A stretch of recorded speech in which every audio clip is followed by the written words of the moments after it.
CoCs and Con Plan jurisdictions, collaborating to reduce homelessness. The Opening Doors Plan requires collaboration among ESG recipients, continuums of care, and jurisdictions required to submit a consolidated plan. The purpose of this collaboration is to transform the local homeless response into a coordinated system designed to improve access for homeless persons. CoCs are charged with designing the local system to efficiently and effectively assist sheltered and unsheltered people experiencing homelessness with the services they need to access housing and obtain long-term stability. Coordinated entry, written standards, performance measurement, and strategic resource allocation can all be tools for communities to increase collaboration and integrate data into each phase of the process. Collaborating around coordinated entry may be a natural starting point for CoCs and ESG recipients in transforming their efforts to end homelessness. Coordinated entry works by establishing a common process to assess all individuals and families requesting assistance through the local homeless system. HUD's primary goals for coordinated entry are that assistance be allocated as effectively as possible, that it be prioritized based on vulnerability and severity of needs, and that it be easily accessible.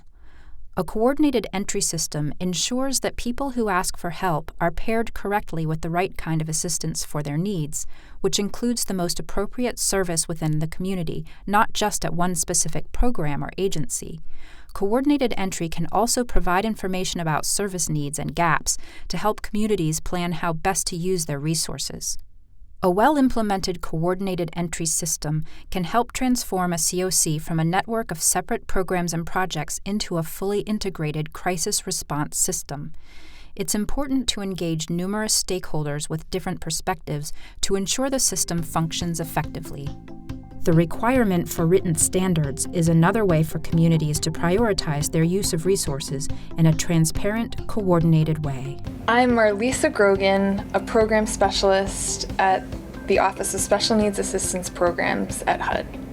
Written standards are policies and procedures or standards, the way that the ESG recipient or the CoC recipient intends to allocate resources, prioritize participants for services, and written standards are a way for CoC recipients and CoCs to be able to prioritize those who need assistance the most and also to establish consistency in the way those participants are served. Both CoCs and ESG recipients should review all available data on needs to inform the priorities reflected in the written standards.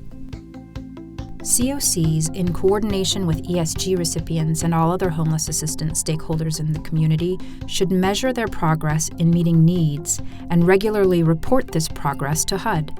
CoC and ESG recipients should consider the purpose and performance of all projects, not just those funded with CoC and ESG resources. CoCs are also required to take into consideration ESG outcomes, and when it comes to system-wide performance measures, the data, HMIS or otherwise, is integrated into those system-wide performance measures. So in that way, ESG performance has an impact on CoC system-wide overall performance. And that's why that data is so important. In measuring performance, it is critical to answer the following questions. What are our system-level performance goals? What are each project's performance goals? How does each project contribute to the system-level goals? Con Plan jurisdictions, CoCs, and ESG recipients should jointly determine community funding priorities and strategies to help ensure that funding decisions are being made strategically and will move the community closer to ending homelessness. Where any funding gaps are identified, new partners and resources, such as CDBG or Medicaid, can be brought to the table to complement existing resources. This helps communities end homelessness by avoiding duplication and strategically aligning funding resources. To ensure strategic use of resources, community stakeholders should consider these questions. Do we have a clear understanding of all the available funding streams and how they can be used? Are there other funds that can pay for this activity or program? Is this program effectively filling a need for the CoC? The overarching goal of collaboration is to ensure the community can successfully reduce the length and extent of homelessness.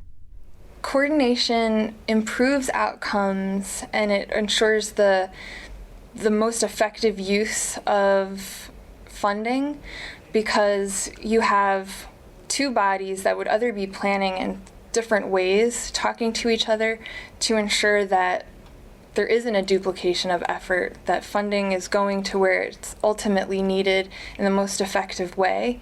So that saves money, and then it also ensures that people are served in the most effective way.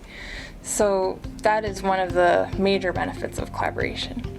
Please consult the Guide to Collaboration for CoCs and Consolidated Plan Jurisdictions at www.hudexchange.info and the video entitled Coordination and Collaboration for CoCs and Consolidated Plan Jurisdictions for details on how to effectively collaborate to reduce homelessness in your community.